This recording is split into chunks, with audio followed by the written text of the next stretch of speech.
سے بات نکلتی ہے. دیکھو یہ جو مشہور ہے, یہ جو قدرتی چیزیں ہیں نا, قدرتی چیزیں, بس زیادہ وقت نہیں لوں گا, جلدی سے سمیٹ کے اپنے اصل ٹاپک کی طرف آؤں گا انشاءاللہ. یہ جو قدرتی چیزیں ہیں یہ انسان کی صحت کو نقصان نہیں دیتی. چکنائی جو ہے نا, چکنائی وہ ہماری باڈی کے لیے ضروری ہے, لیکن وہ چکنائی جو قدرت نے پیدا کی اور اس میں انسان نے تصرف نہیں کیا. کتنی ضروری ہے چربی ہمارے جسم کے لیے. جو چربی آج کل گوشت کٹواتے ہیں تو اس میں چربی بالکل الگ کر دیتے ہیں, کیونکہ ایک پروپیگنڈا ہے, نہیں نہیں نہیں چربی نہیں کھانا, کولیسٹرول بڑھ جائے گا, نہیں نہیں نہیں فیٹ پیدا ہو جائے گا, یہ ہو جائے گا, وہ ہو جائے گا. بھائی گوشت میں اللہ نے, جانور میں گوشت کے ساتھ چربی بھی لگائی ہوئی ہے, تو اس کا کوئی مقصد ہے, وہ بلا وجہ نہیں ہے. وہ چربی وہاں سے بالکل ہٹا دیتے ہیں اور الگ سے ڈبے کا آئل لا کے اس میں گوشت ڈال کے, ارے بھائی میں پاگل ہو گیا ہوں کیا؟ ٹھیک ہے. یا تو مجھے لوگ کہتے ہیں ساری دنیا بیوقوف ہے. بھائی ساری دنیا کون سا ریسرچ کر کے چیزیں کھا رہی ہے؟ بس کھا ہی رہی ہے نا. کمپنیوں نے جو دے دیا کھا لیا, مدّ ذلہ العالیہ, جو ملا کھا لیا. ہم لوگ ایڈورٹائزمنٹ پہ جا رہے ہیں, چیزوں کی چمک پہ جاتے ہیں, ذائقوں پہ جاتے ہیں. چربی میں ایک عجیب سی تھوڑی سی ہیک محسوس ہوتی ہے. کوکنگ آئل ایسے چمکتے ہوئے شیشے کی طرح, کیا صاف پیور آئل ہے, لوگ اس کو دیکھتے ہیں. تو ہم کیا حماقت کرتے ہیں گوشت خریدتے ہوئے, جو رواج یا جو چکنائی قدرت نے گوشت کے ساتھ پیدا کی ہے تاکہ گوشت اس میں پکے, اس کو آپ نے کاٹ کے الگ کر دیا اور پھر قدرتی چکنائی سے جان چھڑائی اور گوشت کو کوکنگ آئل میں آپ نے پکا کے بیڑا غرق کر دیا. اللہ بھی کہتا ہوگا کہ نالائق, جو آئل میں نے تیرے لیے پیدا کیا وہ تو تو نے ہٹا کے الگ کر دیا, اور جو کمپنیاں پیدا کر رہی ہیں اس پہ تو ایمان لا رہا ہے. شرک نہیں ہے یہ, لیکن ایک قسم کا اس میں شرک کا شائبہ ضرور آتا ہے کہ جو قدرت پیدا کر رہی ہے اس پہ ایمان نہیں ہے. جو ڈبے پیدا کر رہے ہیں اور کمپنیاں پیدا کر رہی ہیں اس پہ یقین ہے. میرا کسی گاؤں دیہات جانا ہوا 20-22 سال کی, یہ جو میں اپنے قصے سناتا ہوں اللہ کی قسم شو مارنا مقصد نہیں ہوتا. لوگ کہتے ہیں اپنے قصے لے کے, تجربہ شیئر کرنا چاہیے نا اپنا, لوگوں کے فائدہ پہنچانے کے لیے. تقریباً 20-22 سال کی عمر تک میرا معدہ بالکل بھی صحیح کام نہیں کرتا تھا. بہت سخت بیمار ہو گیا تھا میں, معدے یعنی ایک بچپن میں بیماری ہوئی تھی معدے کی, علاج کرا کرا کے تھک گیا تھا, ڈاکٹروں کا, حکیموں کا, بہت کچھ کیا لیکن فائدہ نہیں ہوا. تبھی مجھے یہ تو بہت سارے تجربے ہیں نا, یہ اپنے اوپر ہی آئے ہوئے ہیں طب کے. لوگ کہتے ہیں نا یہ اتنی نالج کہاں سے, بہت سے اپنے اوپر ہی تجربے ہوئے ہوئے ہیں. میرا کسی گاؤں جانا ہوا, یہ جو کوئٹہ سے آگے چمن ہے, چمن کے قریب کوئی گاؤں تھا, وہاں دورے ہوا کرتے تھے صرف کے, نحو کے. طلبہ جاتے ہیں دورے کے لیے 1-2 مہینے کے لیے. تو میں 2 مہینے وہاں رہا. اس گاؤں میں ایک پرابلم یہ تھی جو بڑی اچھی پرابلم تھی, اللہ کرے سب جگہ یہ پرابلم ہو, کہ وہاں کوئی مصنوعی چیز نہیں تھی, یعنی دکانیں نہیں تھیں, دور دور بازار تھے. تو لوگ جو آرٹیفیشل چیزیں ہیں انسانی ہاتھ کی بنی ہوئی, ان چیزوں کا استعمال جانتے ہی نہیں تھے. حتیٰ کہ فارمی مرغی بھی نہیں دیکھی, یعنی وہ اب تو شاید ہو گیا ہوگا, سب جگہ ہی ہو گیا, اس وقت فارمی مرغی بھی نہیں کٹتی تھی وہاں پہ. میں فارمی مرغی کے خلاف نہیں ہوں, ایک مثال دے رہا ہوں, یعنی یہ بتانے کے لیے کہ وہ بالکل نیچرل لائف پہ تھے وہ لوگ. ہم جب وہاں گئے تو وہ اکرام بھی کرتے تھے طلبہ کا, اکرام ایسا کہ وہاں روزانہ دمبے کٹتے تھے. کیا کٹتا تھا؟ دمبا. اور دمبے میں اللہ نے چربی ایکسٹرا پیدا کی ہے, چکی والا دمبا نا, اس کو تو ہے ہی چربی. وہ تو اللہ نے الگ سے دمبے کا گوشت پکانے کے لیے پورا گھی کا ڈبہ اللہ نے اس کے پیچھے لگا دیا. وہ اس لیے نہیں لگایا کہ کاٹ کے پھینک دیں اس کو, وہ ساری زندگی وہ دمبا اپنا بوجھ اٹھا کے گھومتا ہے تاکہ میں جب کٹوں تو یہ انسان کے پیٹ کی زینت بنے, اور ہم اسے اٹھا کے کیا کرتے ہیں, نہیں نہیں نہیں نہیں نہیں اس کو نہیں کھانا. تو وہ دمبے کی جو چربی تھی اسی چربی میں وہ گوشت پکاتے تھے. مجھے بڑا افسوس ہوا پہلے دن, میں نے کہا یار ہمیں تو وہ تیل ہضم نہیں ہوتا اور یہ ہمیں دمبے کی چربیوں میں گوشت پکا کے, جو شوربہ ہوتا تھا نا سالن, وہ چربی ہی پگھلی ہوئی ہوتی تھی. اللہ کی قدرت, ہم نے جب کھانا شروع کیا تو ہمارا پیٹ ایک دم سیٹ ہو گیا. وہ پیٹ کی جو بیماریاں 15 سال سے چلی آ رہی تھیں, یعنی 7-8 سال کی عمر میں مجھے پیٹ کی بیماری لاحق ہوئی تھی اور تقریباً 13-14 سال وہ رہی. وہ جو 12-13 سال بیماری رہی پیٹ کی, وہ 2 دنوں میں بولو بھائی ختم, ہضم ہونا شروع ہو گیا. پھر اس کے ساتھ وہ لوگ سردیاں بھی تھیں, ٹائٹ خاندانی قسم کی سردی پڑتی ہے وہاں پہ, تو وہ بادام پستے بھی رکھا کرتے تھے. بادام ہم کراچی میں کیسے کھاتے ہیں, 11 بادام صبح نہار منہ, 12واں کھایا تو حکیم کہتا ہے پھر میری کوئی ذمہ داری, ایسا ہی ہوتا ہے نا. ہم پوری پلیٹ کھا جایا کرتے تھے بادام کی, جیسے چلغوزے کھا رہے ہوں, ایسے کھائے. 2 مہینے ہم نے کھایا ہے دمبا اور اس کی چربی.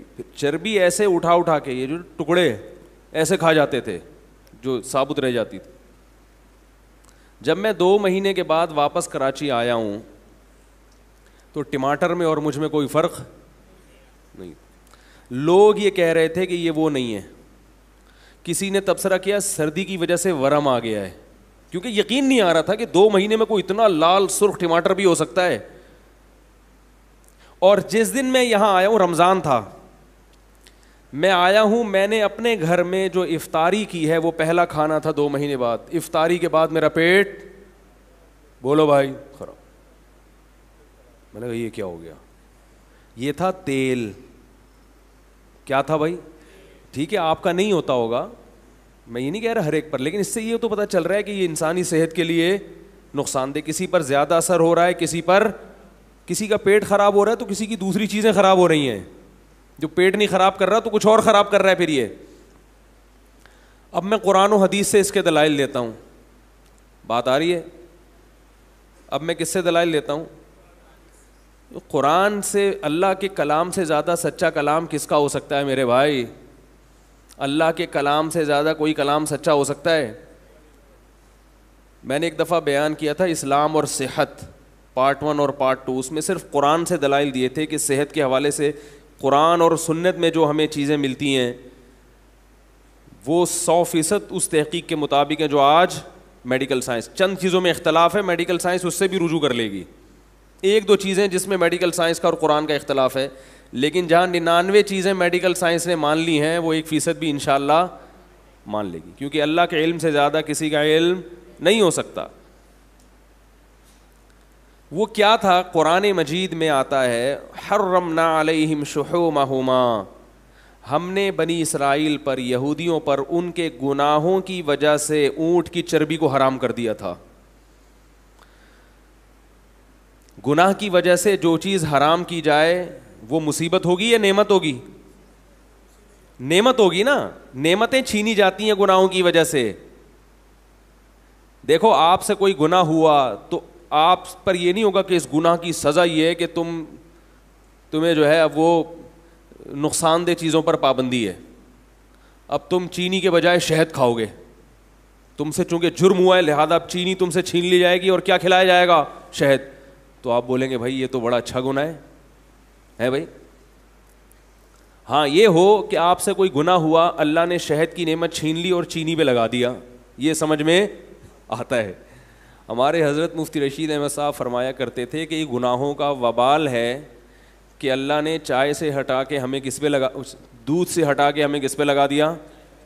چائے پہ. دودھ اور لسی سے ہٹا کے کہاں لگ گئے ہم لوگ؟ چائے پہ. تو اللہ فرماتے ہیں بنی اسرائیل سے ایسے بڑے بڑے جرائم ہوئے تھے یہودیوں سے کہ ہم نے اونٹ کی چربی ان پر حرام کر دی. اس سے پتہ چلا ہے کہ یہ بڑی نعمت کی چیز تھی اونٹ کی چربی, جو اللہ نے گناہوں کی وجہ سے بنی اسرائیل پر حرام کر دی. گوشت حرام نہیں کیا, کیا حرام کر دی؟ اس کا یہ مطلب نہیں کہ گوشت تو اصل ہے، وہ چربی تو اس میں تڑکا لگانے کے لیے. اب ایسا نہ ہو کہ آپ گوشت میں چربی پکا کے کھانا شروع کر دیں فضائل سن کے. گوشت اصل ہے، اس میں تڑکا کس کا لگے گا؟ چربی کا، کیونکہ اللہ نے گوشت زیادہ پیدا کیا اور چربی تھوڑی پیدا کی، یہ بتانے کے لیے کہ اس کے ساتھ ملی ہوئی ہے. تو دیکھو اللہ تعالیٰ نے یہودیوں پہ چربی کو حرام کیا، اونٹ کی چربی، کہ یہ اتنی نفیس نعمت تمہیں کھانے کی اجازت نہیں ہے. گائے کی چربی بھی اور بھی، یہ دونوں چربیاں اللہ نے کیا کر دی بنی اسرائیل پر. کئی سالوں تک بنی اسرائیل اس سے دور رہے ہیں، یہ اللہ کی اس نعمت سے. پھر جب رسول اللہ صلی اللہ علیہ وسلم نے چربی کو حلال کیا اور بتایا کہ یہ حلال ہے، تو بنی اسرائیل نے اعتراض کیا کہ یہ تو کیا ہے؟ حرام ہے، یہ نہیں کھا سکتے. تو اللہ نے بتایا کہ ہم نے ان کے گناہوں کی وجہ سے ان پر حرام کیا تھا، اصل میں یہ اللہ کی نعمت ہے، یہ حرام نہیں ہے. تو اس سے پتہ چلتا ہے میرے بھائی کہ قدرتی چیزوں کا کوئی آلٹرنیٹ نہیں ہے. اپنے بچوں کو معذرت کے ساتھ چربی کھلایا کریں. ایسے نہیں کھاتے تو چربی والا گوشت کو چربی میں پکا کے، یہ آئل سے جان چھڑائیں، پکا کے کھلائیں. سمجھ رہے ہیں؟ کچھ دنوں میں عادی ہو جائیں گے، ان کو پھر مزہ آئے گا، پھر اس کے علاوہ کچھ کھائیں گے بھی نہیں. وہ دیسی گھی کھلا دیا کریں. البتہ ایک بات ہے کہ یہ طاقتور خوراکیں کھا کے اگر کسی کو نقصان ہو رہا ہے تو اس میں اس خوراک کا قصور نہیں ہے.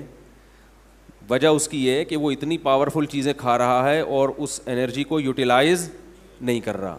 ایسی صورت میں تو شہد بھی کھاؤ گے تو نقصان دے گا.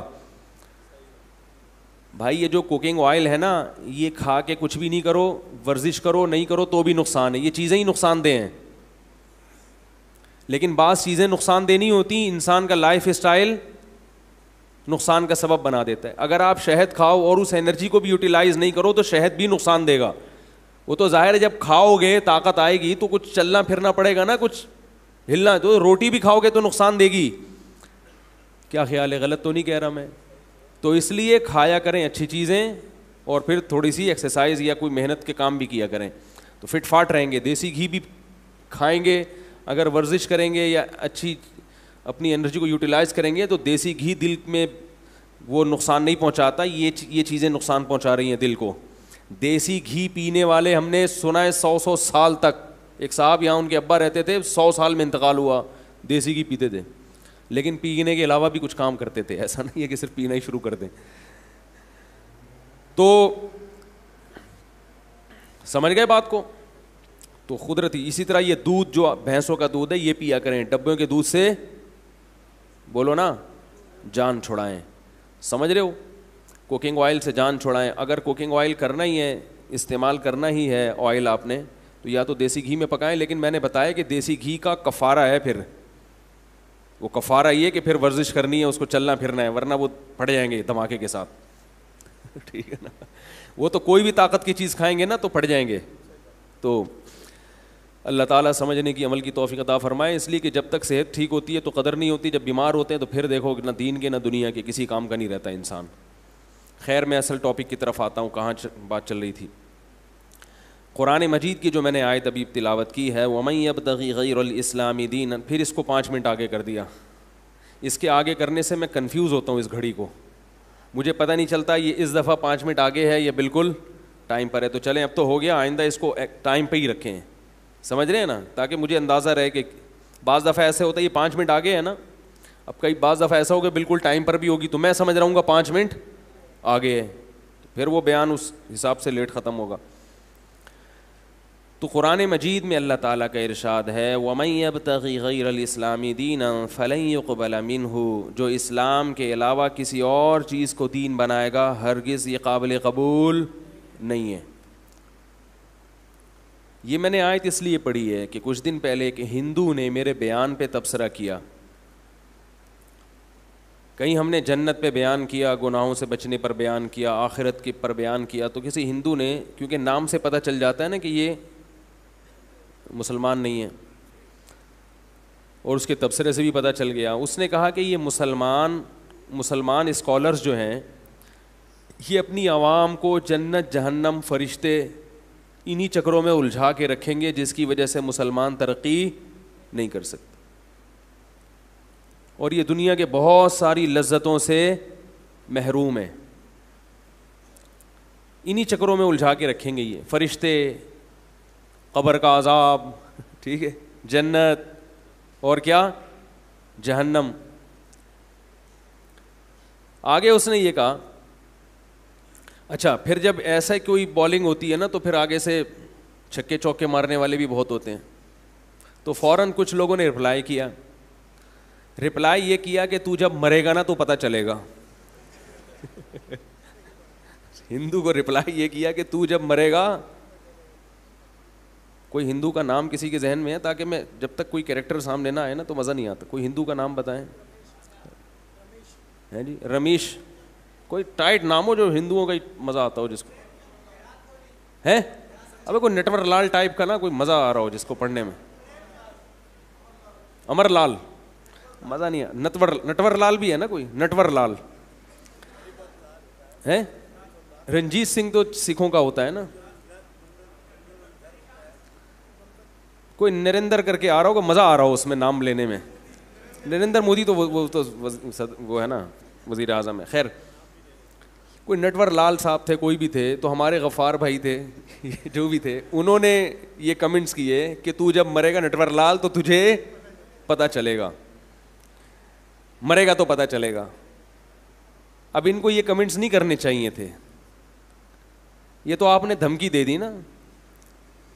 تو اس نے پھر آگے سے جواب دیا, بات تو صحیح کی, جب مرے گا تو پتہ چل جائے گا تجھے, لیکن ہر صحیح بات کرنے کی ہر ایک کے ساتھ کرنے کی نہیں ہوتی.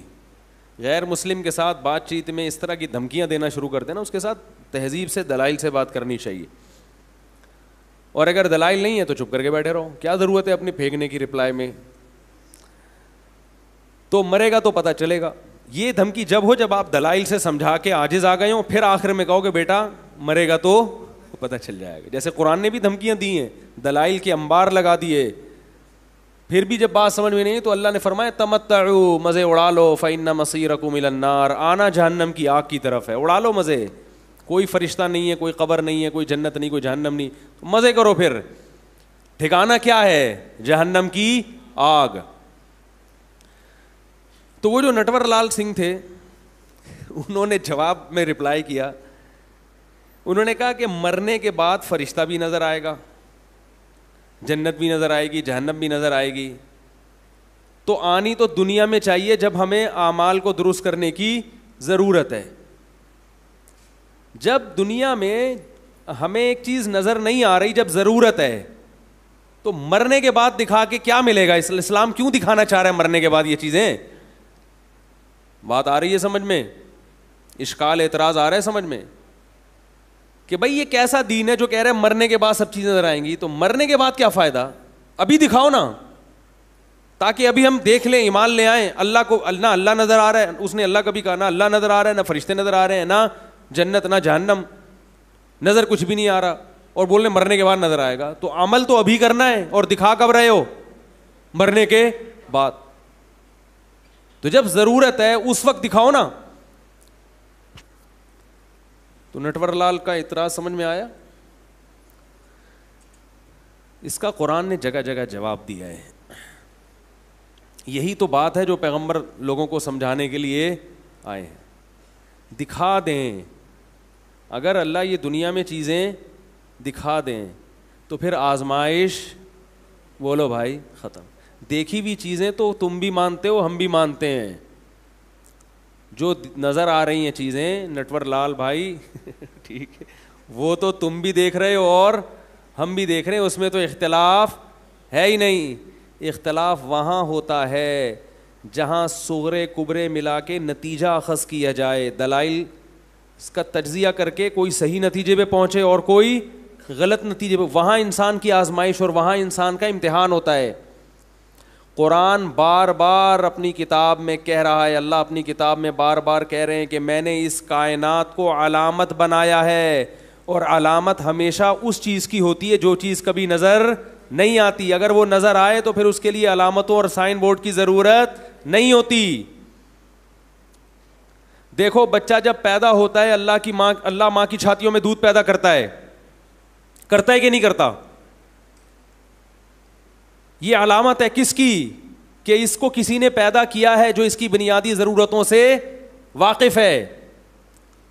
کیونکہ اللہ نظر نہیں آ رہا, اور اللہ کی یہ صفات کہ وہ ہر چیز پر قدرت رکھتا ہے, یہ صفت بھی ہمیں نظر نہیں آ رہی, اور وہ اپنے بندوں سے محبت کرتا ہے, یہ صفت بھی ہمیں نظر نہیں آ رہی. تو اللہ نے اپنے وجود کو ثابت کرنے کے لیے ایک علامت لگائی ہے, سائن بورڈ, کہ اسے دیکھ کر مجھ پر ایمان لاؤ. ان میں ایک نشانی کیا ہے؟ ادھر بچے کی پیدائش ہوئی, ادھر ماں کی چھاتیوں میں دودھ پیدا ہو گیا. کیا یہ خود بخود ہو رہا ہے؟ یہ جو ماں کے پیٹ میں اور ماں کے جسم میں ایسے سافٹ ویئر ڈل گئے ہیں کہ ادھر بچہ پیدا ہوا, پہلے ماں روٹی کھا رہی تھی, اس سے گوشت بنتا, اس سے خون بنتا. ادھر ماں نے روٹی کھانا شروع کی, فوراً بچے کی پیدائش پہ کیا تبدیلی آئی ہے؟ دودھ بننا شروع ہو گیا. یہ خود بخود ہو رہا ہے. یہ سائن بورڈ ہے, علامت ہے, جو آپ کو بار بار بتائے گا کہ اس بچے کو کوئی بنانے والا ہے. اور ایسے پروگرام جو ماں کے پیٹ میں داخل ماں میں انسٹال کر دیے, اس کا یہ کوئی پروگرامر ہے, یہ خود سے نہیں ہو رہا. آپ ایک کمپیوٹر میں ایف کا بٹن دباتے ہیں کی بورڈ پہ تو ایف لکھ کر آتا ہے, ورڈ پیڈ پہ آتا ہے کہ نہیں آتا؟ یہ خود بخود ہو رہا ہے. یہ کمپیوٹر کو اتنی سمجھ خود بخود پیدا ہو گئی, یقیناً اس میں کسی سائنسدان نے پروگرامنگ کی ہے, اس میں ونڈو کو انسٹال کیا گیا ہے, اس میں پورا سیٹ اپ لگایا گیا ہے. خدا کی قسم ایف کا بٹن دبانے سے سامنے ایف لکھ کر آ جائے, یہ اتنا پیچیدہ سسٹم نہیں ہے. بچے کی پیدائش ہوتے ہی روٹی سے دودھ بننا شروع ہو جائے, اللہ کی قسم یہ مشین کمپیوٹر سے کروڑہ گنا زیادہ پیچیدہ ہے. تبھی آج تک بڑے بڑے ذہین سائنسدانوں نے کمپیوٹر تو ایجاد کر لیا, مگر ایسی مشین ایجاد نہیں کی اب تک کہ وہ بچہ پیدا کرے اور اس کی چھاتیوں میں دودھ پیدا ہو جائے فوراً. یہ عجیب بات ہے, کمپیوٹر کو دیکھ کر تو یقین کر لیتے ہیں اس کا بنانے والا کوئی بڑا ذہین سائنسدان ہے, اور بچے کی پیدائش کو دیکھ کے یقین نہیں کرتے کہ اس کا پیدا کرنے والا کوئی رب ہے, علی کل شیء قدیر ہے, جو ہر چیز پر قدرت رکھتا ہے, اور وہ اپنے بندوں سے محبت بھی کرتا ہے اور اپنے بندوں کی ضرورتیں پوری بھی کرتا ہے. تو نشانیاں وہیں دکھائی جاتی ہیں جہاں اصل چیز. دیکھو آپ جب روڈ پہ سفر کرتے ہیں تو سائن بورڈ پہ لکھا ہوتا ہے خبردار آگے کھائی ہے, لکھا ہوتا ہے کہ نہیں لکھا ہوتا؟ کیوں لکھا ہوتا ہے؟ اس لیے کہ کھائی نظر, بھائی کھائی نظر آ رہی ہوتی ہے, نہیں آ رہی ہوتی نظر. اگر نظر آ رہی ہوتی تو پھر سائن بورڈ کی ضرورت نہیں ہے. یہ کائنات اللہ نے اپنے انٹروڈکشن کے لیے پیدا کی ہے. اگر اللہ ہمیں نظر آ رہا ہوتا اور اللہ نے اپنے آپ کو دکھانا ہی ہوتا تو پھر اللہ کو انٹروڈیوس کرانے کی ضرورت نہیں تھی اپنے آپ کو, پھر اللہ کو ضرورت نہیں تھی. پھر ہندوؤں کو بھی اللہ نظر آ رہا ہوتا اور اللہ بھی نظر آ رہا ہوتا. جب اللہ نظر آئے گا تو جو آرڈر دے گا وہ تو بہت اچھی طرح ماننا پڑے گا. ایس ایچ او صاحب جب نظر آ رہے ہوتے ہیں اور وہ کوئی آرڈر دیتے ہیں تو اس آرڈر پر عمل ہونے کے لیے کسی مذہبی اسکالر کی تقریر سننے کی ضرورت نہیں ہوتی. کیا خیال ہے بھائی؟ تو یہ جو مذہبی اسکالرز کا مذاق اڑاتے ہیں نا بہت سے غیر مسلم, یہ اس لیے اڑاتے ہیں کہ یہ اللہ کی نشانیوں سے بھرپور فائدہ اٹھا رہے ہیں مگر اللہ کو ماننے کے لیے تیار نہیں ہیں, ماننے کے لیے تیار نہیں ہیں. ایک نشانی تھوڑی ہے. تو سائن بورڈ پہ لکھا ہوتا ہے خبردار آگے کیا ہے؟ کھائی. اسپیڈ بریکر کا نشان ہوتا ہے اس لیے کہ آگے اسپیڈ بریکر نظر نہیں آتا.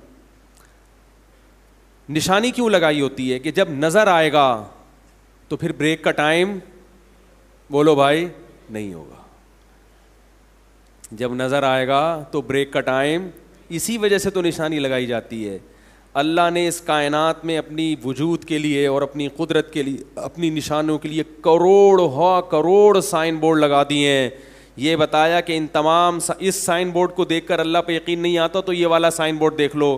سوکھے چارے سے ہم کیسے گائے کے تھنوں سے چکنا گاڑھا دودھ نکالتے ہیں تمہارے لیے, یہ سائن بورڈ نظر نہیں آتا. سورج کو دیکھو زمین سے 9 لاکھ گنا بڑا, کروڑوں سال گزر چکے ہیں اور ایسی انرجی پھینک رہا ہے کہتے ہیں 1 سیکنڈ میں سورج جو انرجی پھینکتا ہے وہ ہزاروں لاکھوں ایٹم بموں کی سے جو انرجی خارج ہوتی ہے نا, اس سے زیادہ انرجی 1 سیکنڈ میں سورج خارج کر دیتا ہے.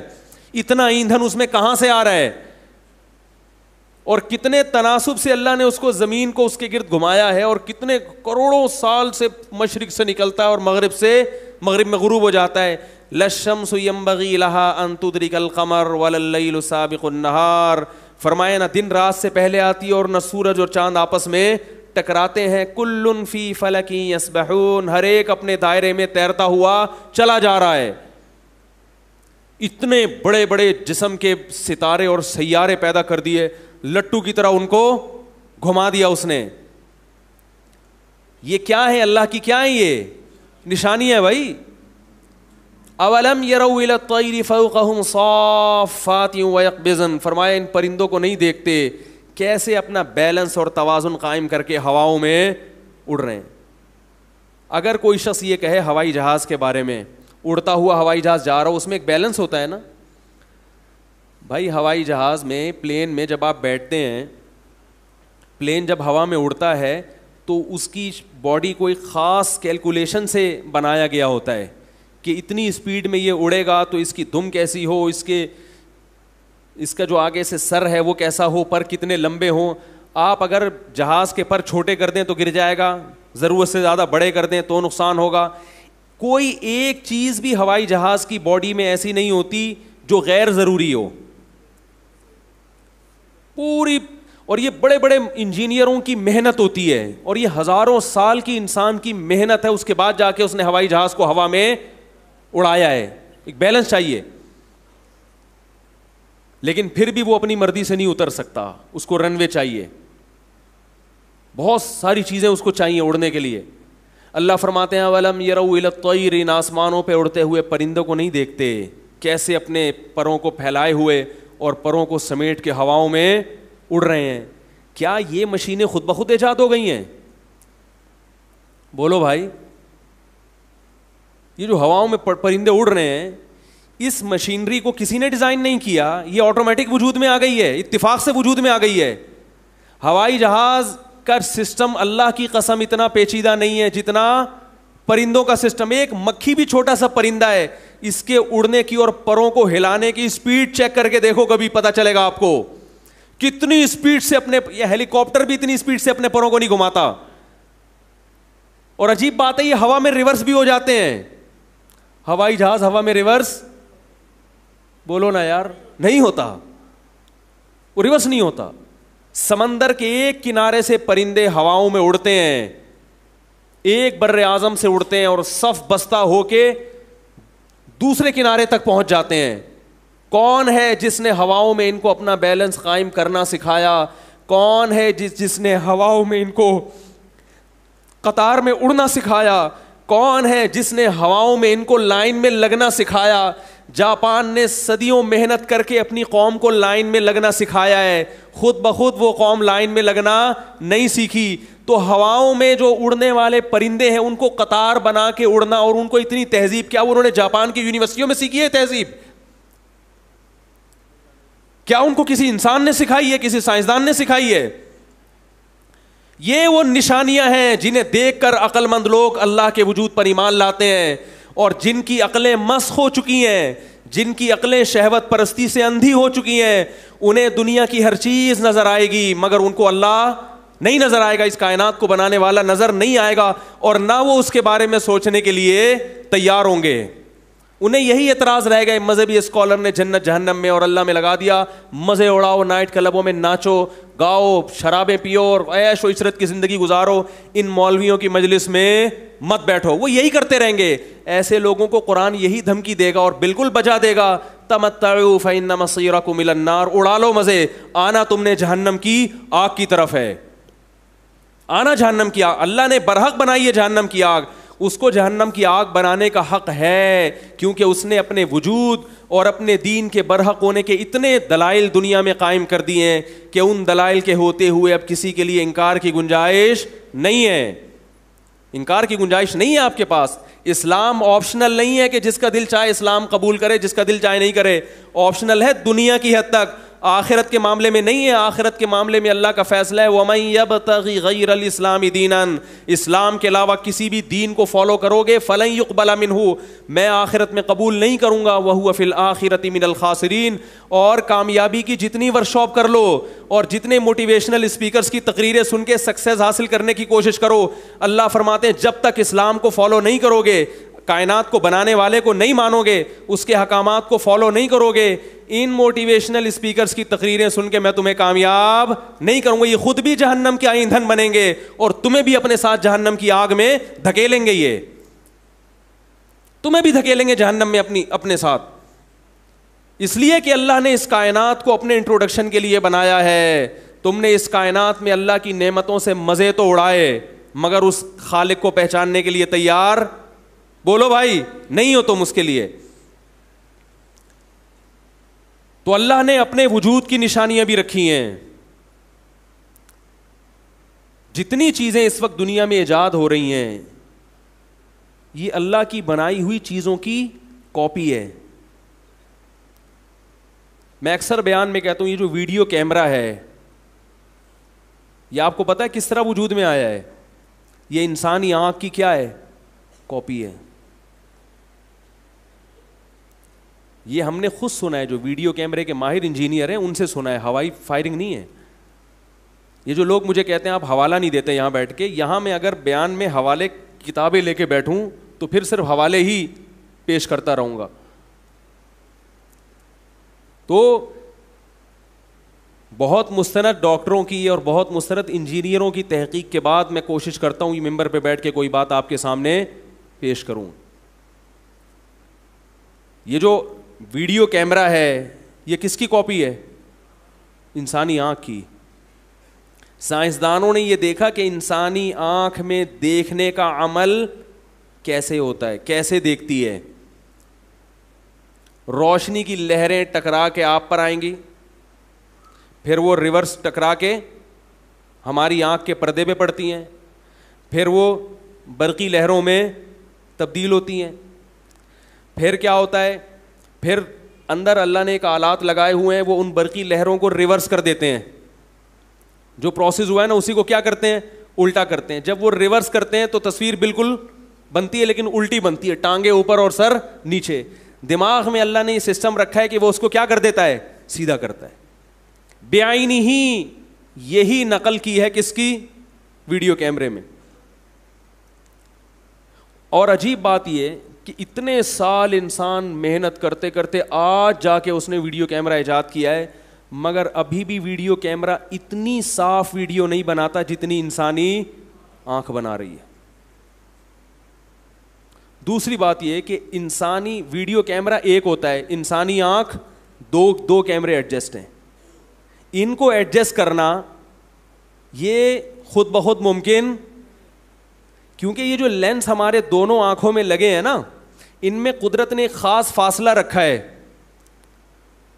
جس کی وجہ سے ہمیں ایک کے دو نظر نہیں آتے. ذرا سی سیٹنگ آؤٹ ہو جائے تو ایک کے کتنے نظر آئیں گے, آپ سمجھیں گے کہ یہ جو ممبر پہ بیٹھ کے 4 آدمی کیوں بیان کر رہے ہیں آج, آپ کو ایسا لگے گا.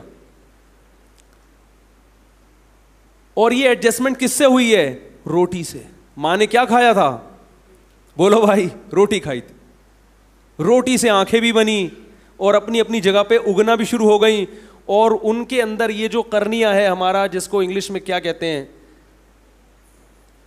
بڑا مشہور لفظ ہے انگلش میں, اس کے لیے مجھے ذہن میں نہیں آ رہا, عربی میں قرنیہ کہتے ہیں, ریٹینا کو قرنیہ کہتے ہیں یا پتہ نہیں کس کو, بہرحال ایک ریٹینا قرنیہ عربی میں ایک لفظ ہے. بہت ہی یہ جو ہماری آنکھ کا کالا نقطہ ہوتا ہے نا, اس ذرا سا آپ کو پتا ہے کہ اس کی سیٹنگ تھوڑی سی بھی آؤٹ ہو جائے تو چشمہ لگتا ہے.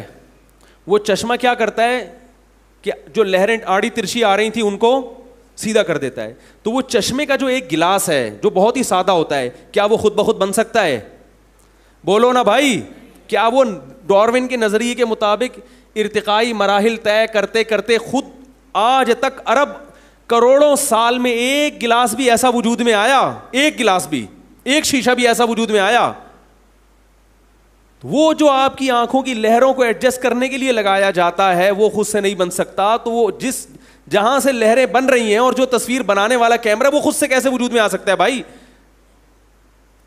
جس کیمرے کو دیکھ کر ویڈیو کیمرہ کاپی کیا گیا ہے تو یہ فرسٹ کاپی بنانا خود سے ممکن نہیں ہے, بننا خود سے ممکن نہیں ہے. تو جس کی نقل ماری ہے میرے بھائی وہ خود سے کیسے بن گیا؟ آپ نے دیکھا جاپان ایک موبائل پھینکتا ہے مارکیٹ میں, فوراً چائنا اس کی فرسٹ کاپی بنا لیتا ہے. کبھی ایسا ہوا کہ آپ نے کہا یہ فرسٹ کاپی خود بنی ہے بھائی؟ فرسٹ کاپی بھی کسی نے, اور فرسٹ کاپی بنانا بھی کسی ماہر کا کام ہے. یہ بلکہ ایک نفس کاپی بنانا ہی کسی ماہر کا کام ہے, چاہے ٹیڑھی میڑھی کاپی کیوں نہ ہو. تو میرے بھائی جب کاپی کرنے والا جو کاپی کر رہا ہے وہ خود سے نہیں کر سکتا, تو جس اصل کیمرے سے نقل کر کے بنایا ہے, اس کو کاپی کیا ہے, وہ اصل اوریجنل کیسے خود بخود بن گیا؟ وہ بھی تو کسی نے بنایا ہے.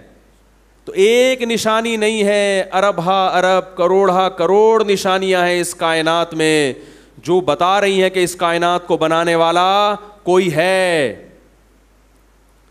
اور اس کی بھی علامت ہے کہ اس نے بیکار نہیں بنایا. اگر ہم جنت جہنم کو نکال دیں تو میرے بھائی پھر اس کا مطلب ہے کہ اس نے ہمیں بنا کے چھوڑ دیا, جو مرضی چاہے بولو بھائی, جو مرضی. میں پوچھوں گا نہیں تم سے. تو اللہ نے اپنا تعارف جن پیغمبروں کے ذریعے کرایا ہے, ان پیغمبروں نے اللہ کے تعارف کے ساتھ ساتھ یہ بھی بتایا کہ اللہ نے ہمیں بنایا کیوں ہے, آزمائش کے لیے, کہ کون ہندو ایسا ہے جو اللہ کی بنی ہوئی نعمتوں سے فائدہ اٹھائے, مگر جب کوئی مولانا صاحب تقریر کریں کہ آخرت میں حساب دینا پڑے گا تو وہ تقریر کا مذاق اڑا کے کہیں کہ ہم نے اللہ کو دیکھا نہیں, ہم نے بھگوان کو دیکھا نہیں ہے. کیونکہ جب دیکھیں گے تو وہ تو مرنے کے بعد ہوگا, تو مرنے کے بعد دیکھنے کا فائدہ کیا؟ ابھی دکھاؤ, اللہ کو چاہیے ابھی دکھائے. تو اللہ ایسے لوگوں کو پھر آخرت میں بخشے گا نہیں. اللہ کہے گا اتنی نشانیاں میں نے رکھی تھیں, تجھے یقین نہیں آیا. اگر اللہ اپنے آپ کو دکھا دے تو ایس ایچ او صاحب جب اپنی زیارت کرا دیتے ہیں تو اچھوں کی سمجھ میں آ جاتا ہے, تو جب اللہ زیارت کرائے گا تو پھر کیوں سمجھ میں نہیں آئے گا؟ کیوں بھائی؟ پھر یہ تقریروں کی ضرورت نہیں رہے گی, پھر قرآن کے, اللہ کے کلام کے اور پیغمبروں کی ضرورت نہیں رہے گی, پھر آزمائش ہی نہیں رہے گی. مزہ تو اسی وقت ہے جب آزمائش ہو. ایک طرف دنیا کی خواہشات آپ کو اپنی طرف کھینچ رہی ہوں, دوسری طرف اللہ کے حکام آپ کو اپنی طرف کھینچ رہے ہوں. آپ غیب پر ایمان لا کے اللہ کے دلائل اور نشانیوں کو دیکھ کر اللہ پر ایمان لاؤ اور پھر اللہ کی باتوں کو فالو کرنا شروع کرو. ایسی صورت میں پھر اللہ جنت نہیں دے تو پھر اور کیا دے میرے بھائی؟ تو آپ بتاؤ کہ پھر آخرت میں, دنیا میں تو انعام نہیں ملتا, دنیا میں تو بہت سے اچھے ناکام ہو جاتے ہیں اور بہت سے خراب کامیاب ہو جاتے ہیں. دنیا کا معاملہ تو بھیڑ چال ہے. اگر جنت جہنم نہیں ہے تو پھر سوال یہ پیدا ہوتا ہے کہ پھر اللہ اپنے فالوورز کو, اپنی عبادت کرنے والوں کو, اپنے لیے قربانیاں دینے والے کو نوازتا کب ہے؟ وہ کب ان کو نوازتا ہے؟ آپ کہتے ہیں دنیا میں نوازتا ہے. بھائی دنیا میں تو زیادہ تر نیک لوگ جو ہے, وہ جو اچھے لوگ ہیں وہ اکثر پیچھے رہ جاتے ہیں اور کرپٹ لوگ آگے نکل جاتے. دنیا کی لگام زیادہ تر کرپٹ لوگوں کے ہاتھ میں آج بھی, جنہوں نے غریب کو غریب تر بنا دیا اور امیر کو امیر تر بنا دیا. دنیا کی لگام دنیا. اچھا, ہندو نے یہ بھی اعتراض کیا کہ اگر مسلمان برحق ہیں تو اتنا پیچھے کیوں ہیں ترقی میں, اتنا بولو بھائی پیچھے کیوں ہیں؟ یہ ایسا ہی ہے جیسے میں ان سے ہندوؤں سے ایک سوال پوچھوں کہ اگر یہ جو کیا نام ہے نریندر مودی, ابے نہیں وہ جو ابھی وزیر اعظم بنے, نریندر مودی صاحب جو ہیں, اگر وہ اچھے آدمی ہیں, اچھے آدمی نہیں ہیں تو وزیر اعظم کیوں بن گئے؟ انڈیا میں میجورٹی جو پڑھے لکھے لوگ ہیں وہ نریندر مودی کو اچھا, کیونکہ مسلمانوں پہ بے پناہ ظلم کیا اس نے, بہت زیادہ ظلم. سمجھدار لوگ نہیں پسند کرتے, متعصب ہندو تو پسند کریں گے, جو ہندوؤں میں ایجوکیٹڈ ہیں وہ پسند نہیں کرتے. لیکن یہ وزیر اعظم کیوں بن گئے؟ بھائی ظلم ہی کی بیس پہ, کیونکہ متعصب ہندوؤں کو اپنا قائل کرنے کے لیے مسلمانوں پہ کیا کیا ہے؟ ظلم کیا ہے. اس سے متعصب ہندو سمجھ رہے کہ یہ مذہبی آدمی ہے, لہذا. تو دنیا میں جیسے وزیر اعظم بننا کامیابی ہے, اسی طرح دنیا میں سائنس اور ٹیکنالوجی میں آگے بڑھنا بھی کامیابی سمجھا جاتا ہے. تو یہ ضروری نہیں ہے کہ جو سیدھے راستے پر ہو وہی سائنسدان بھی بنے گا, یہ ضروری نہیں ہے. کبھی اچھے لوگ بن جاتے ہیں اور کبھی برے لوگ بن جاتے ہیں. اور دوسری بات یہ کہ اچھائی اور برائی کا کرائٹیریا وہ نہیں ہے جو ہم اور آپ کہتے ہیں. اچھائی اور برائی کا کرائٹیریا وہ ہے جو اللہ نے متعین کیا. اللہ کہتے ہیں سب سے پہلے مجھے ماننا پڑے گا, اس کے بعد اچھا برا, وہ اس کے بعد کوئی اچھا ہوگا, کوئی اس کے بعد برا ہوگا. مسلمان ترقی میں پیچھے کیوں ہیں؟ اس لیے کہ مسلمانوں کو ترقی میں پیچھے رکھا گیا ہے. یقین نہیں آئے تو آپ اپنے جو بیوروکریسی میں لوگ ہیں ان سے جا کے پوچھو. جب مسلمانوں کی دنیا میں حکومت تھی اس وقت مسلمانوں کے حالات, ہندوستان میں مسلمان نے 1000 سال حکومت کی ہے, اس وقت ہندوستان کے حالات دیکھو اور معاشی ترقی دیکھو اور آج کمپیئر کر کے دیکھو. انگریز کی کتابیں گواہی دیں گی کہ جب مسلمانوں نے ہندوستان میں حکومت کی ہے اس وقت ہندو بھی ترقی میں تھا اور سکھ بھی ترقی میں تھے اور مسلمان بھی ترقی میں تھے اور پورا ہندوستان ترقی میں تھا. جب انگریز بر صغیر میں آیا تو بر صغیر کی واٹ لگنا شروع ہوئی ہے. اور انگریزوں کی چمنیاں جو گرم ہوئی ہے نا کارخانوں کی, وہ ہندوستان پہ غاصبانہ قبضے کی وجہ سے برطانیہ نے ترقی کی ہے. برطانیہ دھوکہ دے کے اگر ہندوستان پہ قبضہ نہ کرتا تو آج برطانیہ نہیں ہوتا. جب سارے وسائل آپ کے پاس ہوں تو پھر ایجوکیشن بھی آپ کے پاس ہوگی اور ترقی بھی, کیونکہ دولت کی وجہ سے ہر چیز کو خریدا جاتا ہے. آپ کے ملک میں جتنے اچھے سائنٹسٹ پیدا ہوں گے خریدیں گے کون؟ گورے خریدیں, کیونکہ آپ اتنی تنخواہیں دے نہیں سکتے, وسائل ہی نہیں ہے آپ کے. میں نے کسی ماہر معیشت نے مجھے بتایا, خود میں نے سنا کہ بلوچستان میں جو کوئلے کی کانیں ہیں ان کی کھدائی پر اور یہاں سے کوئلہ نکالنے پر بین الاقوامی پابندی لگی ہوئی ہے. کیوں لگی ہوئی ہے؟ کہ بھئی انوائرمنٹ جو ہے وہ ماحول آلودہ ہوگا, حالانکہ دنیا کے بہت سارے ملکوں میں کوئلہ جلا کے انرجی حاصل کی جا رہی ہے. تو آپ کو ترقی کرنے دیا نہیں جاتا. تو میرے بھائی یہ تو دنیا, تبھی تو اللہ کہتے ہیں اصل آخرت ہے. تو یہ جو ہندو اشکال کرتے ہیں نا, اگر اسلام برحق مذہب ہے, مسلمان سیدھے راستے پر ہیں, تو اتنا پیچھے کیوں ہیں؟ تو میرے بھائی اسی لیے پیچھے ہیں کہ جیسے ہندوستان میں بہت سی سیاسی تحریکیں اچھی ہیں مگر پیچھے ہیں. بہت سے لوگ ایجوکیشن بھی ہے ان کے پاس, ان کو اونچے عہدوں پہ ہونا چاہیے تھا مگر اونچے عہدوں پہ نہیں ہے. کیا آپ کے ملک میں ایسا ہے کہ ہر ایجوکیٹڈ اور ہر کوالیفائڈ آدمی آگے پہنچ جاتا ہو؟ رشوت دے کے لوگ آگے نہیں پہنچتے. تو جیسے انڈیا میں لوگ رشوت دے کے, بہت سے لوگ ایجوکیٹڈ ہیں وہ پیچھے ہیں اور نااہل آگے ہے, ایسے ہی پوری دنیا میں بھی ایسے ہی سیٹ اپ چل رہا ہے. دنیا کو آپ دودھ کا دھلا ہوا مت سمجھیں کہ یہ بڑے نیک ہیں, ساری دنیا بڑی اچھی چل رہی ہے. جو بھی آپ کو یاد ہوگا اقوام متحدہ میں کئی سال پرانی بات ہے, 10-20 سال, ایوارڈ ملا امن کا ایک ایسے شخص کو جس نے دنیا میں سب سے زیادہ بدامنی پھیلائی ہے. تو ایوارڈ امن کمیٹی کا نام سنا ہے؟ کہیں سے بھی امن جھلکتا تھا؟ عجیب ہے یا نہیں؟ تو میرے بھائی یہ دنیا ہے, کچھ بھی لیبل لگا کے کسی کو برے کو صحیح کر دو اور صحیح کو برا کر دو. اسی لیے اللہ نے کہا اصل عدالت کس کی ہے؟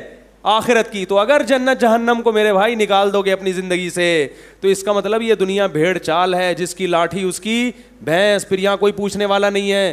تو اس لیے اللہ نے بتایا کہ تمتعو, مزے اڑا لو, ظلم کر لو انسانوں پہ, لوگوں کی دولت نچوڑ لو اور والدین کو اولڈ ہاؤس میں جمع کرا دو, رشتہ داری توڑ دو, شوہر بیوی کا حق ادا نہ کرے, بیوی شوہر کا حق ادا نہ کرے, اولاد باپ کو چھوڑ دے, باپ اولاد کو چھوڑ دے, کر لو یہ سارے کام. پیٹ میں مائیں بچے نہیں ضائع کر رہی ہیں آج کل. انڈیا میں تو یہ مسلمانوں سے زیادہ ہوتا ہے. تو کیا وہ بچہ جس کو ماں نے گرا دیا کوئی کیس ہے اس کے خلاف عدالت میں ہوتا ہو؟ بتاؤ میرے بھائی. یہ صرف اسلام ہے جو بتاتا ہے وَإِذَا الْمَوْءُودَةُ سُئِلَتْ بِأَيِّ ذَنبٍ قُتِلَتْ. ماں جب اپنے پیٹ میں جو بچے کو ضائع کرے گی, اللہ فرماتے ہیں قیامت کے دن اس بچے کو زندگی دے کے عدالت کے کٹہرے میں کھڑا کروں گا اور پوچھوں گا بتا تجھے کس جرم میں قتل کیا گیا, بتا. تیرا کوئی کیس کرنے والا نہیں تھا, میں ہوں جو تیرے خلاف عدالت میں کیس خود دائر کروں گا میں. دنیا صرف ان لوگوں کو جانتی ہے جو زیادہ مشہور ہوتے ہیں. کیا کیا کہاں کہاں ظلم ہو رہا ہے یہ لوگ نہیں جانتے. ایک انگریز کی بات بتا کے اپنا بیان ختم کرتا ہوں. جب گوروں کے, میں کسی ملک کا نام نہیں لیتا جان کر, جب گوروں کے ہاں یہ قانون بنا کہ ماں اپنے پیٹ میں بچے کو ضائع کر سکتی ہے تو اس قانون پہ ان کے ہاں بہت ڈیبیٹ ہوئی, بحث ہوئی کہ بھائی کیوں ضائع کر سکتی ہے. تو زیادہ تر دلائل اس طرف گئے کہ بھائی عورت کو یہ اختیار ہے وہ بچہ جنے یا بولو بھائی نہ جنے. اگر وہ ماں نہیں بننا چاہتی ہم اسے مجبور نہیں کر سکتے. اسلام کیا کہتا ہے؟ حمل کو ضائع بولو بھائی نہیں کر. وہ بھی انسان ہے, اسے بھی دنیا میں آنے کا, جب تک حمل ٹھہرا نہیں ہے تو وہ تو نہیں ہے. جب ایک سلیکشن ہو گئی قدرت کی طرف سے, اللہ کی طرف سے ایک انتظام ہو گیا, اور خاص طور پہ جب بچے میں جان پڑ گئی, ہارٹ بیٹ شروع ہو گئی اس کی, اب اسلام کیا کہتا ہے؟ اس کو آپ ضائع, وہ اللہ کی مخلوق ہے, آپ کی اولاد بعد میں ہے, اللہ کی مخلوق پہلے ہے. تو گوروں کے ہاں جب یہ قانون بن رہا تھا تو یہ اشکال ہوا کہ جب ایک عورت نہیں ماں بننا چاہتی, زبردستی ہم اس کو مجبور نہیں کر سکتے, لہذا قانون کیا ہے؟ گرا سکتی ہے. اس پہ کسی گورے ہی نے اعتراض کیا اور باقاعدہ اس کو نیٹ پہ شائع کیا. اس نے کہا کہ ماں کی رسپیکٹ کا تو خیال کیا جا رہا ہے, اس کی آزادی کا تو خیال کیا جا رہا ہے, اس بچے سے نہیں پوچھا جا رہا کہ تو پیدا ہونا چاہتا بھی ہے یا مرنا چاہتا ہے. یہ انسانوں کے بنے ہوئے قانون ہیں. اس نے کہا کہ یہ انصاف پر مبنی جب ہوتا جب بچہ پیدا ہوتا, بالغ ہوتا, پھر اس سے پوچھتے کہ بتا تو دنیا میں آنا چاہتا تھا یا نہیں آنا چاہتا. نہیں آنا چاہتا تو گولی مار دیتے ہیں, اگر آنا چاہتا تو ٹھیک ہے. اس عورت کا تو خیال کیا جا رہا ہے مگر اس بچے کا خیال نہیں کیا جا رہا. یہاں تک گورے کے کمنٹس ختم ہوئے, اب میرے کمنٹ شروع ہو رہے ہیں. کیوں ایسا کیا انگریزوں نے؟ اس لیے کہ عدالت میں عورت تو آواز اٹھانے والی ہے اس قانون کے خلاف. اس لیے گوروں نے یہ تو دیکھا کہ ہم اگر عورتوں کو حمل گرانے کی اجازت نہیں دیں گی, عورت عدالت جائے گی, مگر جو ماں کے پیٹ میں بچہ ہے وہ چونکہ نہ احتجاج کر سکتا ہے نہ عدالت کا دروازہ کھٹکھٹا سکتا ہے, لہذا قانون بناتے ہوئے اس بچے کی رعایت نہیں کی جا رہی. یہی فرق ہے اسلام میں اور انسانوں کے بنائے ہوئے قوانین میں. اسلام کے قوانین اللہ کے بنائے ہوئے ہیں, اللہ کہتا ہے اجازت نہیں ہے. جیسے یہ عورت میری مخلوق, اس کے پیٹ میں پیدا ہونے والا بچہ بھی میری مخلوق. اس عورت نے اس پیٹ میں اس بچے کو نہیں بنایا, عورت کا پیٹ ہے, بنانے والا کون ہے؟ میں ہوں جو اس بچے کی تخلیق کر رہا ہوں. جیسے میں نے اس کی ماں کو کسی عورت کے پیٹ میں بنایا تھا, مجھے یہ حق ہے کہ اس کے پیٹ میں بھی میں کسی مخلوق کو بنا سکتا ہوں. جیسے اس کی ماں اس عورت کو اگر ضائع کر دیتی بچپن میں یہ ظلم ہوتا, اسی طرح یہ عورت اپنے پیٹ سے پیدا ہونے والے بچے کو ضائع کرے گی تو یہ بھی کیا ہوگا؟ ظلم ہوگا, اور اس ظلم کا قیامت میں حساب دینا پڑے گا. تو اگر آپ قیامت کے قائل نہیں ہیں, جنت جہنم کے قائل نہیں ہیں, پھر میرے بھائی اللہ پہ بہت بڑا اعتراض ہے کہ اللہ تو نے کائنات کو بنا دیا. انڈیا میں کروڑوں بیٹیاں پیدا ہونے سے پہلے ماں کے پیٹ میں ماری جاتی ہیں کہ ان کو جہیز کہاں سے دیں گے ہم. کروڑوں بیٹیاں, یہ انہی کے اخباروں کی رپورٹ ہے, کروڑوں لڑکیاں ماری جا چکی ہیں ماں کے پیٹ میں. تبھی انڈیا میں عورتوں کی نسل کم ہو رہی ہے اور مردوں کا ریشو بہت تیزی سے بڑھ رہا ہے. چائنا میں بھی ایسا ہو رہا ہے, انڈیا میں بھی. کوئی عدالت میں آواز اٹھانے والا نہیں ہے, حکومت قانون بناتی بھی ہے تو کوئی پوچھنے والا نہیں ہے, اور جو حکومت قانون بنا رہی ہے وہ خود اپنی بیویوں کو کہہ رہا ہے, جو حاکم ہے نا وہ کہہ رہا ہوتا ہے کہ جا کے گرا دے, کہ میں کہاں سے جہیز دوں گا, میں کہاں سے اس کی تربیت کروں گا. تو میرے بھائی اس لیے اسلام کے علاوہ اللہ کو کوئی مذہب قابل قبول نہیں ہے, کیونکہ اسلام کے علاوہ کسی کے پاس گائیڈنس ہی نہیں ہے. تو یہ آپشنل نہیں ہے. جتنے بھی غیر مسلم ہیں ان پر لازم ہے کہ وہ یہ تحقیق کریں اور عصبیت اور تعصب کی چادر اور حسد کی چادر اتار دیں. اگر مسلمان میں کوئی خرابی ہے تو خدا کی قسم وہ مسلمان میں ہے, وہ اسلام میں وہ نہیں ہے. اسلام میں وہ خرابی. میں ان لوگوں سے خاص طور پہ کہتا ہوں کہ دیکھو, اسلام کا تعصب کی چادر سے چادر اتار کے مطالعہ کرو, تمہیں نظر آئے گا کہ اللہ کے علاوہ ومن اصدق من اللہ قیلا, اللہ سے زیادہ کسی کی بات سچی نہیں ہو. تم قرآن کا مطالعہ کرو, تم مت سنو ادھر ادھر الٹی سیدھی تقریروں کو. جن غیر مسلموں نے قرآن کا مطالعہ کیا ہے ان کو قرآن سمجھ میں آیا ہے. اور جتنے موٹیویشنل اسپیکر ہیں خاص طور پر انڈیا میں جو بڑے مشہور ہیں, میں نے بعضوں کی اسپیچز سنی ہیں, بہت ذہین لوگ ہیں وہ, اور ان کی اسپیچز سے لگتا ہے کہ یہ اپنی قوم کے خیر خواہ بھی ہیں, 2 نمبری, کیونکہ 2 نمبر آدمی اتنے لمبے عرصے تک اچھی باتیں کر نہیں سکتا. تو مجھے ایک اسپیکر ہیں, ان کا نام لینے میں بھی کوئی حرج نہیں ہے, سندیپ نام ہے ان کا, 2-4 میں نے ان کی اسپیچز سنی ہیں, بڑی اچھی اسپیچز کرتے ہیں. جب میں نے ان کی اسپیچز سنی تو مجھے حضرت خالد ابن ولید رضی اللہ تعالیٰ عنہ کا خیال آیا. حضرت خالد بن ولید رضی اللہ تعالیٰ عنہ بڑے غیرت مند، آپ صلی اللہ علیہ وسلم نے ان کو پیغام بھیجا کہ خالد سے کہو کہ تم اتنے ذہین اور سمجھدار ہو کر ابھی تک اسلام تمہاری سمجھ میں نہیں آیا، یہ بات ہماری عقل میں، بولو بھائی، میں بامانہ ترجمہ کر رہا ہوں حدیث، اس کو ہم یوں کہہ سکتے ہیں پنجابی میں کہ بھائی ساڑی عقل وچ یہ بات نہیں آتی، اتنے ذہین ہو کے۔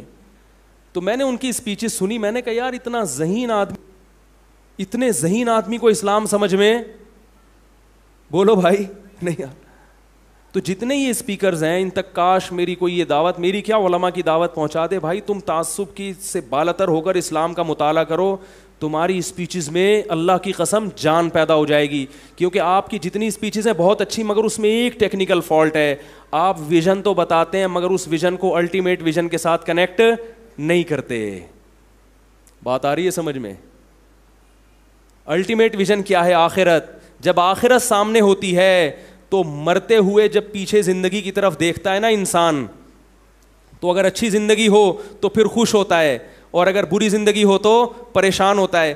آخرت سامنے نہیں ہے تو یہ اکثر موٹیویشنل اسپیکر جو مثال دیتے ہیں نا کہ جب مرتے ہوئے دیکھیں کہ میں کامیاب زندگی گزاری تو یا اچھی زندگی گزاری، کامیاب گزاری ہے تو میں خوش ہوں گا اور بری گزاری ہے تو میں پریشان ہوں گا۔ اللہ کی قسم نہ وہ خوش ہوگا نہ وہ پریشان، وہ کہے گا جو گزرنی تھی گزر گئی، اب تو ختم ہو رہا ہوں نا۔ انسان فیوچر کا سوچ کے خوش ہوتا ہے، پاس کا سوچ کے کبھی بھی خوش نہ غمزدہ ہوتا ہے نہ خوش ہوتا ہے۔ اس کی مثال دے کے بات ختم کرتا ہوں۔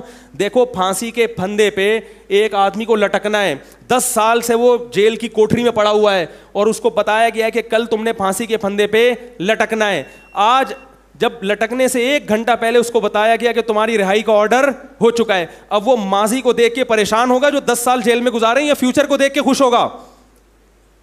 وہ کہے گا جیسے تیسے گزر گئے، آگے کیا ہو رہا ہے میرے لیے، آگے زندگی اچھی ہے۔ اور ایک وہ آدمی ہے جو ایئر کنڈیشن میں سو رہا ہے، نائٹ کلبوں میں شرابیں پی رہا ہے، ساری اس کی مرضی کی زندگی اور مرضی کی چیزیں پوری ہو رہی ہیں، ساری خواہشات اس کی پوری ہو رہی ہیں، لیکن اسے آ کے بتایا جائے کہ 1 گھنٹے کے بعد آپ کو قتل کر دیا جائے گا، تو اب وہ پاس کا دیکھ کے خوش ہوگا کہ میں نے بڑی کامیاب لائف گزاری ہے؟ بولو بھائی۔ تو یہ جو موٹیویشنل اسپیکر ہیں اکثر یہ مثال دے رہے ہوتے ہیں کہ ہم جب دنیا سے جائیں تو تسلی ہو کے کچھ کر کے گئے ہیں۔ میرے بھائی نہیں تسلی ہوگی، کیونکہ اس کو پتا ہے کہ کر کے گئے ہوں یا نہیں کر کے، اب کیا ہو رہا ہے، اب سب کچھ کیا ہو رہا ہے، فنا ہو رہا ہے۔ تو آخرت جب سامنے ہوگی کہ میں نے زندگی اچھی گزاری ہے، اب آخرت کیا ہے میری، اب میں اللہ کے ہاں سرخ روح ہو سکوں گا، اللہ مجھ سے راضی ہوگا، جب اللہ سے ملاقات ہوگی وہ خوش ہوگا تو نے اچھی زندگی گزاری ہے۔ تو پھر وہ زندگی اگر آزمائشوں میں بھی گزری ہوگی تو اس زندگی کے گزرنے سے پہلے ان آزمائشوں پہ بھی راضی ہوگا، اور اگر آخرت سامنے نہیں ہے تو میرے بھائی وہ خوشیوں کا مزہ بھی کرکرا ہوگا، اسے پتا ہے کہ یہ چھننے والی خوشیاں ہیں، یہ میرے ساتھ قبر میں جانے والی خوشیاں نہیں ہیں۔ اسی لیے مسلمان زیادہ خوش زندگی گزارتے ہیں اور غیر مسلموں کی زندگیوں میں زیادہ خوشیاں نہیں ہوتی، یہ مشاہدے پر مبنی حقیقت ہے۔ ان غیر مسلموں سے میں کہتا ہوں کبھی آؤ ہمارے گھروں میں اور مسلمانوں کے گھروں کے اندر رہ کے دیکھو، تمہیں پتہ چلے گا مسلمانوں کی زندگیوں میں سکون زیادہ ہے، مسلمان میں ٹینشن برداشت کرنے کی صلاحیت زیادہ ہے، کیونکہ ہمیں دعا سکھائی ہے جب کوئی غم پہنچے انا للہ و انا الیہ راجعون، ہم اللہ کے غلام ہیں، گاڈ کو حق ہے کہ وہ اپنے غلام کے ساتھ جیسا چاہے سلوک کرے، وَإِنَّا إِلَيْهِ رَاجِعُونَ، اور مر کے ہم نے جانا کس کے پاس ہے، اللہ کے پاس۔ اس غم کا وہ ہمیں نعم البدل دے دے گا، دنیا میں نہیں تو آخرت میں مل جائے گا۔ یہ سوچ کے مسلمان کو تسلی ملتی ہے۔ آپ لوگوں کو تسلی کے جو جملے کہہ رہے ہیں وہ مصنوعی ہیں، وہ صرف ایک آرٹیفیشل خول ہے جو آپ نے اپنے اوپر اوڑھ لیا ہے، ایک مصنوعی خوش ہونے کی کوشش کی جا رہی ہے، اس خوشی کی بیس مضبوط نہیں ہے۔ بات آ رہی ہے سمجھ میں؟ اس خوشی کی بیس مضبوط نہیں ہے۔ رسول اللہ صلی اللہ علیہ وسلم نے فرمایا کوئی کانٹا بھی تمہیں چبھتا ہے تو اس کا قیامت کے دن اللہ نعم البدل دے گا، بدلہ ملے گا قیامت کے دن۔ تو جب تک آخرت سامنے نہیں ہوگی یہ دنیا بھی آپ کی سکون میں نہیں گزرے گی، اور آپ اپنی پیدائش کا مقصد ہی آپ کے سامنے نہیں ہوگا تو میرے بھائی پھر جو آدمی مقصد سے ہی ہٹ جائے وہ کہاں سے سکون حاصل کر سکتا ہے؟ اور مذہب کو چھوڑ کر اور جو تباہیاں ہو رہی ہیں وہ الگ ہیں۔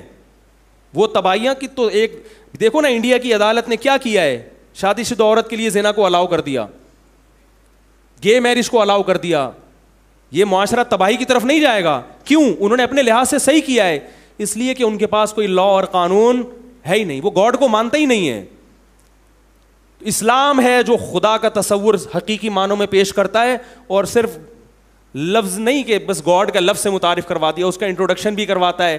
اللہ کن چیزوں سے خوش ہوتا ہے وہ بھی قرآن نے بتایا, کن چیزوں سے ناراض ہوتا ہے وہ بھی قرآن نے بتایا. سیدھا راستہ کیا ہے وہ بھی بتایا, غلط راستہ کیا ہے وہ بھی بتایا. سیدھے راستے کے صحیح ہونے کے دلائل بھی دیے اور غلط کے غلط ہونے کے دلائل بھی دیے. قرآن کے علاوہ کوئی کتاب ہے ہی نہیں. جب ہے ہی نہیں تو اس کو قرآن کے مقابلے میں لا کے اس کو کمپیئر کرنے کی ٹینشن سے ہی اللہ نے ہماری جان بچا لی ہے.